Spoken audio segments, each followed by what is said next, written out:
Shalom Ubracha, nous nous retrouvons aujourd'hui avec la 5e Mishnah du 9e Pérec. La Mishnah nous enseigne Bat Israël chez Nisset la Kohen. Une fille Israël mariée avec un Kohen. Tochal ba terouma, elle est mariée avec un Kohen, elle pourra manger de la terouma comme nous l'avons vu. Donc la terouma, nous le rappelons, c'est ce prélèvement d'une récolte qui a poussé en Eretz Israël, où nous devons prélever d'abord une partie qui sera donnée au Kohen. Ensuite, il y a le maaser et troumat maaser. Le maaser, un dixième qui sera donné au Lévi, et le Lévi prélèvera la trouma de ce maaser qui donnera au Kohen. Le Kohen peut manger et la femme du Kohen peut manger. Donc une fille Israël qui s'est mariée avec un Kohen, donc pas seulement qu'elle a reçu les kiddushin, nous avons vu, mais elle a eu aussi la choupa, elle vit avec lui, alors tochal ba terouma, elle pourra manger de la terouma. Maintenant, Met, son mari est décédé, elle est donc la veuve d'un Kohen. Tout dépend, comme nous dit le verset. Vela emenu ben, si elle a un garçon, tochal ba terouma, elle mangera de la terouma grâce à son garçon.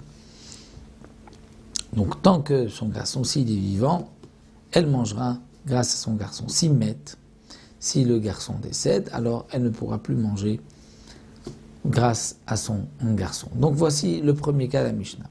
Bat Israël qui s'est marié avec un Kohen, tochal ba terouma, elle pourra manger de la terouma. Met, si le Kohen est mort, elle est veuve du Kohen, vela emenu ben, elle a un garçon, tochal ba terouma, elle a eu un garçon avec ce Kohen, elle pourra manger de la terouma grâce à son fils.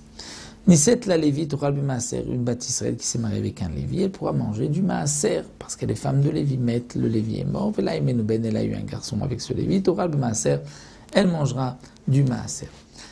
Nisset les Israël, elle se marie, on va dire, ensuite à un Israël, lo tochal lo betrouma velo bemaaser.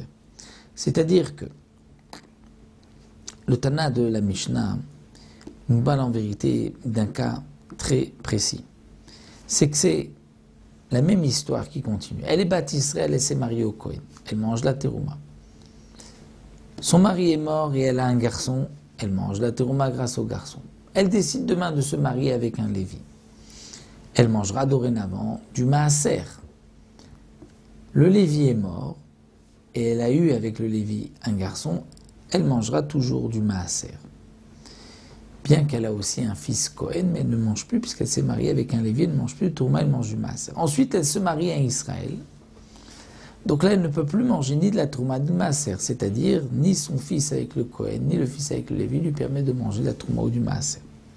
Maintenant, Met, le Israël est mort.